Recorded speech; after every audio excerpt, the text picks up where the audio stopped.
WhatsApp YouTube কেমন আছো সবাই? সবাইকে রামবেল ওয়েবসের নতুন একখানা ইনফরমেটিভ ব্লগে আবার স্বাগত জানিয়ে শুরু করছি আজকের এই ভিডিও। তো আমার হাতে দেখতে পাচ্ছ স্টারকিউ এর এখন এই ফোম ক্যাননটা আছে। এর মডেল নাম্বার হচ্ছে FL1। তো রিসেন্টলি আমি এটা পারচেস করেছি, মানে অর্ডার করেছিলাম, আজকেই ডেলিভারি হয়েছে। এবার এটাকে টেস্ট করে দেখবো কেমন হয়। বাইকটা এখনও বার করিনি, বাইকে বেশ কিছু কাজ আছে, সেই কাজগুলো করবো, চেন ক্লিনিং করবো। আর একবার ওইদিকে দেখাতে বলবো। ওইদিকে দেখতে পাচ্ছ আমার স্টারকিউয়ের প্রেশার ওয়াশার, এইটাও এখানে রাখা আছে। সমস্ত কিছুটাই রেডি করেছি। তো আমি এর সঙ্গে শ্যাম্পু যেটা ইউজ করি, আমি বরাবরই ওয়েভেক্সকে খুব প্রেফার করি। ওয়েভেক্সের পলিশ ইউজ করি এবং ওয়েভেক্সের শ্যাম্পুও ইউজ করি। তো এটা খুব ভালো, একটু স্মেলটাও খুব সুন্দর। তোমরা যদি কখনো কেনো তাহলে আমি অবশ্যই রেকমেন্ড করবো। আমার দিক থেকে 100% রেকমেন্ডেশন রইল এই ফোম ব্লাস্টার, এই শ্যাম্পুটা। তো আমি একটা জিনিস বলতে চাই এই প্রেশার ওয়াশারটার সম্বন্ধে। এর দুটো মডেল, দুরকম প্রাইস ট্যাগে দেওয়া থাকে। একটা হেভি ডিউটি আসে প্রফেশনাল, আর একটা নর্মাল থাকে। 1.4 ইঞ্চের ডাইমেনশনে আসে। তো এর সঙ্গে কুইক কানেক্টারটাও দিয়েছে, আমি পকেটে ঢুকিয়ে রেখেছি, দেখিয়ে দিই একবার। এই হচ্ছে কুইক কানেক্টার, এটা এর পিছনে লাগবে, দিয়ে প্রেশার মেশিনের সঙ্গে লেগে যাবে। তো তোমরা অবশ্যই এটা দেখে নেবে যে এই কুইক কানেক্টারটা লাগানোর জন্য তোমাদের যে গানের যে নজলটা হয়, সেই নজলের থ্রেডটা বাইরের দিকে হওয়ার দরকার, ভেতর দিকে হলে কিন্তু এটা লাগবে না। তো এটা গেল 2 নম্বর কথা। আর আরেকটা ইম্পর্টেন্ট জিনিস যেটা হচ্ছে এর অরিফিস যেটা হয়, অরিফিসের সাইজটা হচ্ছে 1.1 mm। এই 1.1 mmটা কিন্তু চট করে পাওয়া যায় না। অন্যান্য যত ফোম ক্যানন আসে বেশিরভাগ, মানে বাজেট সেগমেন্টের কথা বলছি, হাই রেঞ্জে গেলে তো বেশি হবেই, ভালো হবেই। তো বাজেট সেগমেন্টে কিন্তু কখনোই 1.1 mm দেয় না, ম্যাক্সিমাম 1.4 1.5 mm। তাতে ফোমটা খুব বেশি ঠিক হয় না। এবার 1.1 mm এ ঠিক হয়, আমি যতটা ইউটিউব সার্চ করে দেখেছি। তো আজকে এটাই টেস্ট করব কতটা কি কেমন আসছে, তারপর আমি তোমাদের ফিডব্যাক দিচ্ছি। আগে আমি আমার এই কাজগুলো করে নিই, এটা যখন কানেক্ট করব তখন আবার তোমাদেরকে দেখাচ্ছি। চেনটা জাস্ট ক্লিন করলাম, তোমরা দেখো একবার কি অবস্থা, কত নোংরা হয়েছিল। মানে অ্যাকচুয়ালি শীতকালে না ডাস্টটা অনেক বেশি হয়। আর আমার এখন ওডোর রিডিং হয়েছে 25,000 সামথিং, মানে সামথিং বলতে ওই 25,100 কি 150 হবে। তো এই চেন সেটটা আমি একবারও চেঞ্জ করিনি, আমার কেনার পর থেকে এখনও অবধি চলছে। যদিও আমাকে সার্ভিস সেন্টার রেকমেন্ড করছে চেঞ্জ করে নিতে, কিন্তু অ্যাজ সাচ আমার কোনো এখনও নয়েজ ইস্যু বা আদার্স কোনো ইস্যু আসেনি। হ্যাঁ, যেটা হচ্ছে সেটা হচ্ছে যে একটু বয়সটা বেড়ে গেছে, তো তো খুব তাড়াতাড়ি একটু ঢিলে হয়ে যাচ্ছে। তো দেখি, হ্যাঁ, আর কয়েকশো কিলোমিটার পর হয়তো চেঞ্জ করতে পারি। বাইকের কন্ডিশনটা তোমরা একবার দেখে নাও। বাইক ক্লিন আছে মোটামুটি, কিন্তু ধুলো পড়েছে। আর তার থেকেও বেশি আমার খুব ওটা টেস্ট করার ইচ্ছে হচ্ছিল, তো সেই জন্য আজকেই ভাবলাম টেস্টটা করব। টায়ারের কন্ডিশন একবার দেখো, টায়ার কতটা ঘষে গিয়েছে। মোটামুটি আর 1,000 থেকে 1,500 কিলোমিটারের মধ্যে চেঞ্জ করতে হবে টায়ারটা। খরচাই খরচা রে বাবা। তো তোমরা দেখতে পাচ্ছ আমি শ্যাম্পু দিয়ে দিয়েছি। এবার সলিউশনটার রেশিও থাকে সাধারণত 9:1, মানে 900 ml জল হলে 100 ml শ্যাম্পু। তো আমি যেহেতু 900 ml জল ইউজ করবো না, কারণ 900 ml মানে প্রায় ভর্তি হয়ে যাবে। এখানে একটু ক্লোজে এনে দেখাও, বোতলে দেখো এখানে মার্কিং আছে 900 ml, 800 ml, 700 ml এরকমভাবে মার্কিং আছে। তো পুরো যদি আমি বোতলটা ভরে দিই, এতটা পরিমাণ শ্যাম্পু আমার প্রয়োজন হবে না এইটুকু বাইক ধোয়ার জন্য। তো যার জন্য আমি এখানে শ্যাম্পুটা নিয়েছি ওই 50 ml, ম্যাক্সিমাম হবে 50 ml। 50 ml এর একটু কম হবে হয়তো। তো এর সঙ্গে আমি ওই আরও 400 ml জল মেশাবো, 1:4, এই রেশিওতে নিয়ে আমি ক্লিনিংটা করব। তো গাড়িটা দেখতে পাচ্ছ তোমরা ধোয়া হয়ে গেছে। আমি এবার এই কুইক কানেক্টর যেটা আছে এটাকে এখানটায় আটকে দেবো। দেখতে পাচ্ছ মোটামুটি 400 ml মতন জল নিয়ে নিয়েছি, 400 থেকে 450 মতন। টোটাল সলিউশনটা আমার ওই 500 550 ml মতন হয়েছে, মানে প্রায় পা দিও না ওখানে, প্রায় 500 ml জল নিয়েছি। তো এবার এটাকে আমি কানেক্ট করে দিচ্ছি।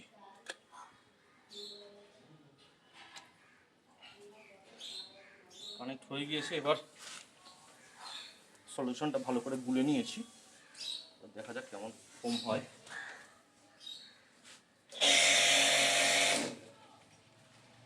কমটা দেখতে পাচ্ছি বেশ পাতলা হয়ে।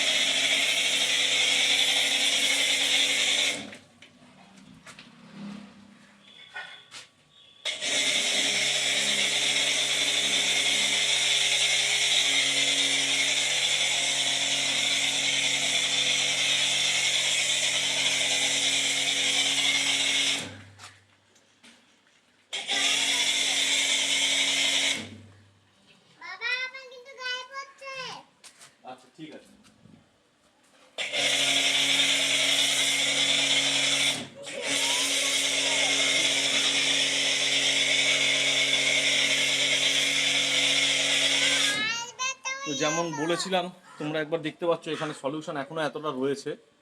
আর আমার মোটামুটি বাইকে দেওয়া কমপ্লিট। তো বাইকের জন্য মোটামুটি 20 to 30 ml শ্যাম্পু নিলে এনাফ।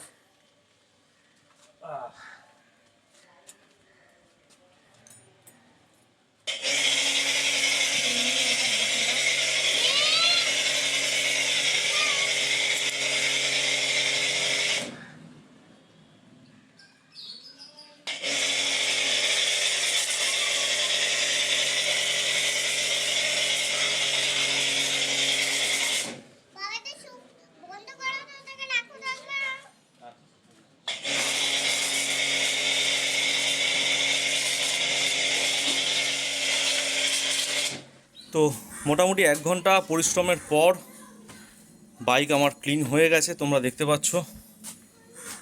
জাস্ট মুছে উঠলাম। আমি পুরোটা আর ভিডিও করিনি, কারণ আমি তো নিজে ওয়াশ করছিলাম, আর আমার সেকেন্ডারি ক্যামেরাম্যান বলতে সেরকম কেউ নেই। বাড়ির লোকজনকে একটু বলি করে দেয়। তো এই কাজগুলো করতে গিয়ে একটু সময় খরচ হয়, একটু পরিশ্রম হয়, হাত পা একটু নোংরা হয়, জল ঘাঁটতে হয়, সেটা ঠিক। কিন্তু তুমি যদি একটা সার্ভিস সেন্টার যাও, সার্ভিস সেন্টার তো ছেড়ে দাও, শুধু ধোয়ানোর জন্য কেউ যায় না, কিন্তু পাড়ার কোনো লোকাল গ্যারেজেও যদি তুমি নিয়ে যাও ধোয়ানোর জন্য, তো 1 থেকে 1.5 ঘন্টা সময় তোমার এমনি ব্যয় হবে।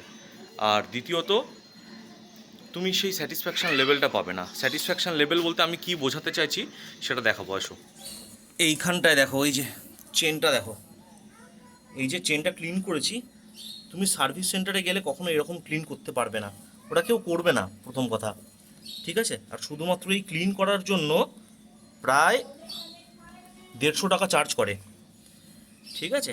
আর তারপর যদি লুপ করো তাহলে আরও 150 টাকা, সব মিলিয়ে 300 টাকা মতন চার্জ করে নেয় প্রায়। তো এই জিনিসটা করতে এমন কিছু পরিশ্রম নেই, একটুখানি কেরোসিন, একটা ব্রাশ আর একটু কাপড়, কটন কাপড়, ব্যাস হয়ে গেল। তো এই যে জিনিসটা দেখালাম, এইভাবে চেন ক্লিন সার্ভিস সেন্টার কেন, তুমি যে কোনো জায়গায় যে কোনো ডিটেলিং সেন্টারে গেলে হয়তো করতে পারে, কিন্তু এতটা ক্লিন করবে না কেউ। তুমি নিজের হাতে যতটা পরিষ্কার করবে তোমার গাড়িকে, কোনো সার্ভিস সেন্টারের কোনো মেকানিক কেউ তোমাকে অতটা পরিষ্কার করে দেবে না, ঠিক আছে। আর সত্যি কথা বলতে নিজের গাড়িকে এইভাবে পরিষ্কার করার মধ্যে একটা আলাদা স্যাটিসফ্যাকশান আছে ভাই, এটা তুমি অস্বীকার করতে পারবে না, যাই বলো, ঠিক আছে। তো গাড়ি ক্লিন হয়ে গেছে, মোটামুটি রেডি। এবার আর একদিন সময় করে আমাকে একটু খালি পলিশটা অ্যাপ্লাই করে দিতে হবে। আমি সাধারণত পলিশ ইউজ করে থাকি গাড়িতে কালারটাকে মেনটেন করার জন্য, দেখে হয়তো বুঝতেই পারছো তোমরা। এটা শুধুমাত্র এই যে গ্লসিনেসটা দেখছো, এই গ্লসিনেসটা এটা শুধুমাত্র কিন্তু শ্যাম্পু, ওই যে ওয়েভেক্স শ্যাম্পুটা বললাম, ওই শ্যাম্পুটার জন্য এসছে, ঠিক আছে। এর ওপর পলিশ করলে আরও সুন্দর ক্লিয়ার, মানে চকচক করবে, ব্যাপারটা আরও গ্লসি হবে, ঠিক আছে। তো চলো ব্লগটা এতটাই রাখছি। আর স্টার্কের যে প্রেশার ফোম ক্যাননটা আমি দেখালাম তোমাদেরকে, সেই ফোম ক্যাননটা আমার একটু মানে সলিউশনটা বানাতে একটু মিস্টেক হয়ে গিয়েছে। আমি শ্যাম্পু আর জলের রেশিওটা খুব উল্টোপাল্টা করে দিয়েছিলাম, মানে শ্যাম্পু কম হয়ে গেছিলো, জল বেশি হয়ে গেছিলো, কিন্তু তাতেও যথেষ্ট ভালো ফোমিং হয়েছে। এর থেকেও স্ট্রং ফোমিং করতে গেলে তোমাকে জল আর শ্যাম্পুর রেশিওটা একটু বেশি করে মেনটেন করতে হবে, মানে জল কম শ্যাম্পু বেশি, এই রেশিওটা মেনটেন করলে তাহলে একটু ঠিকভাবে মোটা থিক ফোম তৈরি করা যেতে পারে। কিন্তু আমার খারাপ লাগেনি, আমার তো মনে হচ্ছে যে জলটা আমি একটু বেশি দিয়ে দিয়েছি, আরও কম জল দিয়ে অল্প পরিমাণে শ্যাম্পু করলে এনাফ ছিল। আমি মানে একই জায়গায় বহুবার রিপিট করেছি শ্যাম্পু ফোমটাকে, অতটা প্রয়োজন ছিল না, ঠিক আছে। তো যাই হোক, এই হলো ব্লগ, আমি এইখানে শেষ করছি। যদি ভিডিওটা ইনফরমেটিভ মনে হয়, ভালো লেগে থাকে, তাহলে অবশ্যই চ্যানেলটাকে সাবস্ক্রাইব করো, ভিডিওটাকে লাইক করো, বন্ধুদের সঙ্গে শেয়ার করো। আর এর পিছনে দেখো কে দাঁড়িয়ে আছে, দেখছে পাপা কী করছে। আর বন্ধুদের সঙ্গে শেয়ার করো, ভিডিওটাকে লাইক করো, আর চ্যানেলটাকে সাপোর্ট করো, আমাকে গ্রো করতে একটু সাহায্য করো। আমি দেখতে পাচ্ছি যে ভিডিওগুলো অনেক ভিউ আসছে, অনেক লোকজন দেখছে, কিন্তু সাবস্ক্রাইব করছে না।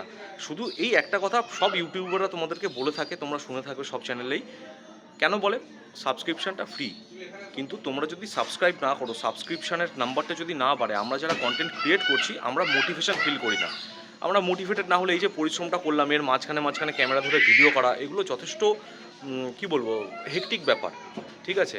লোকজনকে বারবার ডাকা, একটু ভিডিও করে দাও, নিজে একটু ক্যামেরা ধরে বলা।